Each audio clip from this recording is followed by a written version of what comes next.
friends, let us not be deceived by the comforts of our world, for even the most innocent doors, which we think are safe and familiar, can become portals for those who wish to lead us astray. The demons of doubt, pride, and fear are patient and cunning. They do not burst through like a storm, but rather slip in through cracks we fail to notice, lulling us into a sense of ease. There is a peculiar nature to comfort that, at first glance, might appear harmless or even beneficial. We are all drawn to it in one form or another, whether it be the comfort of our homes, the comfort of familiarity, or the comfort of routine. It is natural to seek rest after the trials of the day, to find solace in what we know, and to embrace the stillness of a place where we feel secure. However, this very comfort that we seek has a deceptive quality, for it often carries with it the seeds of danger, and it is precisely within these comforts that we are most vulnerable. When we speak of comfort, we speak not merely of physical ease, but of a deeper, more subtle sense of psychological and spiritual rest. The comfort of the familiar is a kind of cocoon, a safe space where we are sheltered from the dissonance of the outside world. We create these safe havens as a refuge, a sanctuary where we can recharge, reflect, and regroup. But there is a quiet, insidious truth to these comforts, and in that complacency we lower our guard, not recognizing that the very spaces we trust are the ones where we are most susceptible to harm. The danger of comfort lies in its very nature. It encourages us to stop looking outward, to cease striving, and to stop questioning. When it becomes too comfortable, we are lulled into a false sense of security. We begin to believe that the battles have been fought, that the threats are far off, and that we can relax. The world, in its ever-shifting nature, demands vigilance. It asks that we remain aware, alert, and engaged. But comfort, with its soothing lullaby, encourages us to let down our defenses, to ignore the changes occurring just beyond our doors. In this lull, the enemy creeps in, unnoticed. It is not the violent storm that shakes us to our core, but the quiet whisper of temptation, of apathy that invades while we sleep. Consider for a moment the way in which habits, when repeated within the confines of comfort, begin to shape our lives.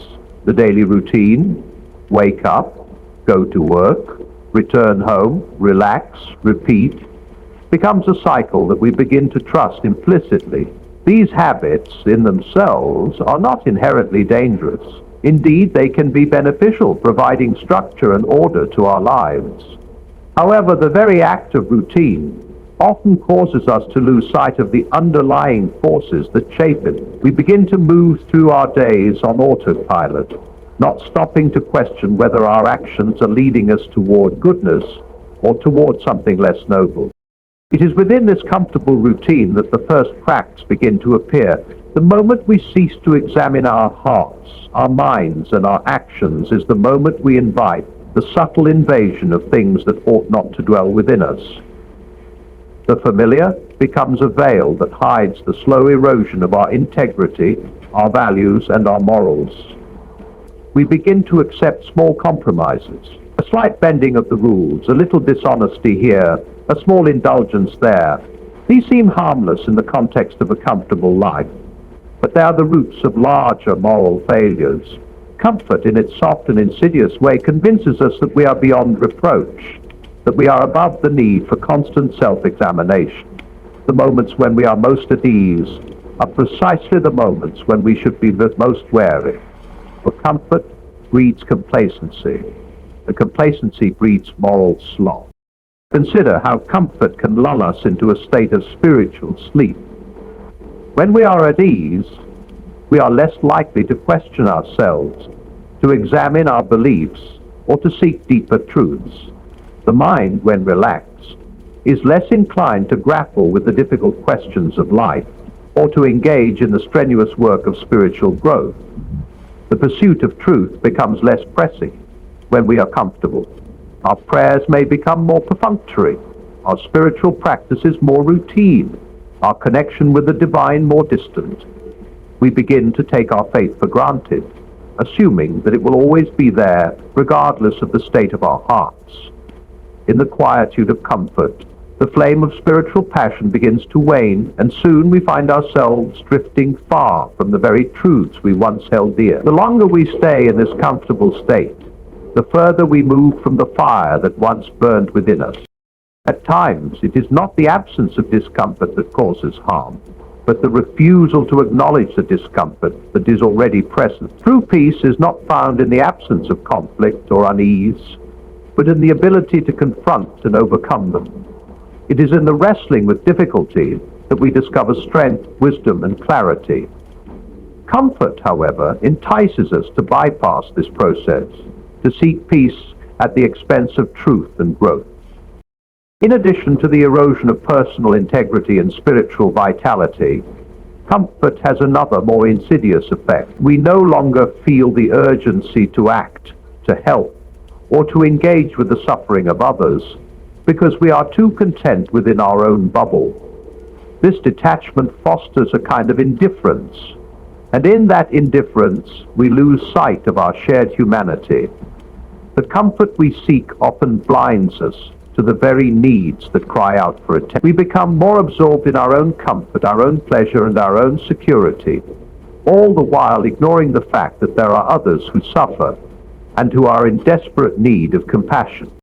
Comfort then becomes a barrier, one that insulates us from the discomforts that are necessary for growth, from the struggles that sharpen our character, and from the needs of those who are not as fortunate as we are. It leads us into a false sense of security and a false sense of peace, one that is built not on the foundation of truth and virtue, but on the fragile, fleeting notion of. In this quiet lull of comfort, the enemy waits, and it is only when we step beyond comfort, when we shake ourselves free from its grip, that we begin to see clearly and to move forward with the purpose and urgency that life demands of us. Desire, in its most fundamental sense, is a force that drives human action. It is neither inherently good nor bad, but its power to shape our lives is undeniable when understood properly. Desire can be a catalyst for personal growth in the pursuit of meaningful goals.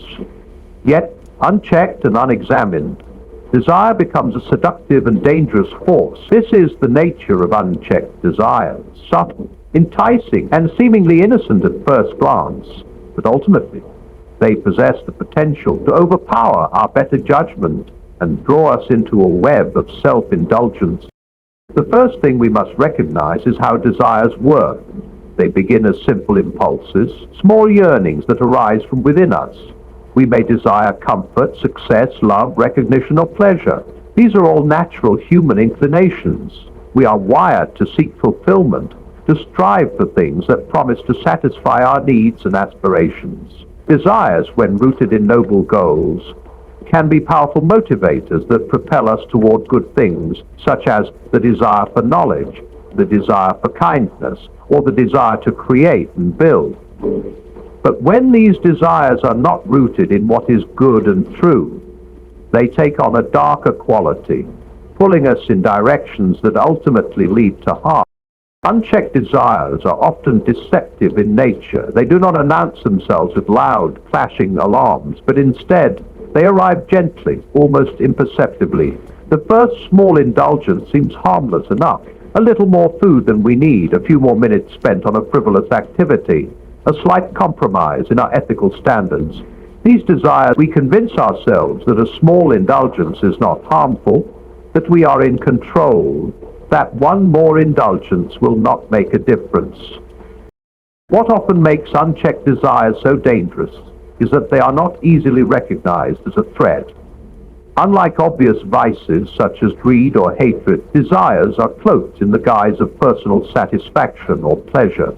They seem like a natural part of the human experience, and they often appear benign, even healthy. However, when they are not kept in balance or subjected to critical reflection, they begin to shape our character in ways we might not initially see. The desire for comfort, for example, might begin with the innocent wish for a relaxing evening. But when allowed to dominate our lives, it can lead to a constant avoidance of responsibility, a reluctance to face challenges, and a growing indifference to the needs of others. Similarly, the desire for recognition can begin as a simple wish. Desires also have a way of influencing our priorities, subtly shifting our focus away from what is truly important. We become obsessed with acquiring the object of our desire, often at the expense of everything else.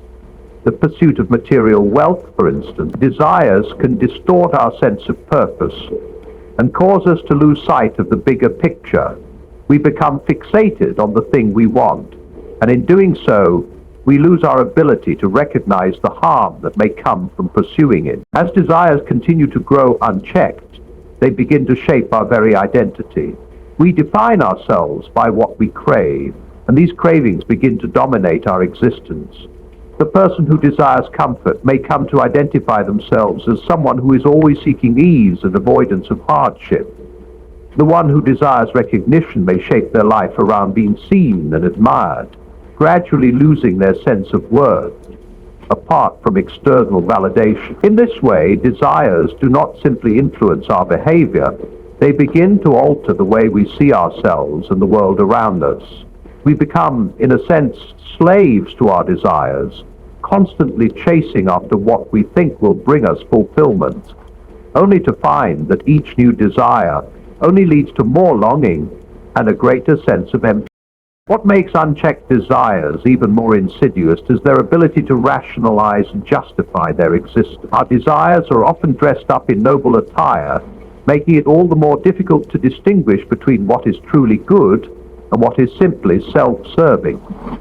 We convince ourselves that we are in control, that we are not allowing our desires to lead us astray.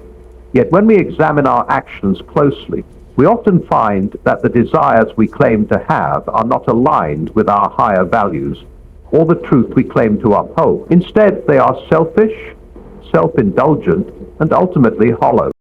Ultimately, the unchecked pursuit of desire leads us to a place where we are no longer the masters of our lives, but rather the servants of our impulses. The more we feed these desires, the more they demand, and the more they consume us. It is a never-ending cycle of craving and dissatisfaction, where one desire is replaced. What began as a small, innocent longing can grow into a force that controls our actions and defines our existence. In the end, it is not the desires themselves that are inherently bad, but the unchecked and unexamined pursuit of them. The key is not to eliminate desire, but to recognize it for what it is, to understand its power, and to keep it in check through self-awareness, discipline, and the commitment to higher ideals. It is only in this way that we can ensure that our desires do not become the forces that control us, but rather remain the tools that propel us toward what is truly good and meaningful. We are all born with weaknesses, some of which we may recognize immediately, while others are more subtle, only revealing themselves over time. These weaknesses, which might seem like imperfections or faults, are not the root cause of our struggles. Instead, it is how we choose to address or more often ignore them that becomes the problem. Human beings, by nature, are not perfect, and our vulnerabilities, whether they are physical, emotional, or spiritual, are part of what makes us human. However, these very vulnerabilities are often exploited by the forces that seek to draw us away from what is good and virtuous. It is in the hidden corners of our weaknesses that the enemy, in whatever form it may take, finds its entry point. In life, we often seek to hide our vulnerabilities. We mask them behind a facade of strength, success, or confidence, hoping that others will not see the parts of us we deem imperfect or weak. We may convince ourselves that we can manage them on our own, that they are small things, or that they are not worth addressing, but this refusal to confront our weaknesses is precisely what makes them dangerous. Our weaknesses are like cracks in the walls of a fortress. At first, they may seem insignificant, easily overlooked or ignored, but when left unaddressed, these cracks deepen, widen, and ultimately compromise the structure, allowing outside forces to enter unchallenged. Consider, for instance, the weakness of pride. It is easy to dismiss pride as a harmless human flaw, something that everyone has to some degree, but when pride is unchecked, it becomes a powerful force that distorts our thinking and our behavior. Pride convinces us that we are invulnerable, that we are beyond reproach, that we are entitled to special treatment or recognition. It encourages us to believe that we are self-sufficient and that we need no help or guidance from others. In its extreme form, pride leads to arrogance, a refusal to acknowledge our faults or mistakes. Similarly, the weakness of fear can be one of the most insidious vulnerabilities we carry. Fear, in its many forms, can paralyze us, holding us back from taking the steps necessary for growth and transformation. Fear of failure, fear of rejection, fear of the unknown. These are all powerful forces that keep us in a state of constant apprehension, and it exploits our desire for comfort and security, convincing us that it is better to stay in the safety of the known, even if that safety is ultimately stifling or limiting. In this way, fear does not always present itself as something overt or dramatic. It works quietly. Another common weakness that can be exploited is the weakness of laziness.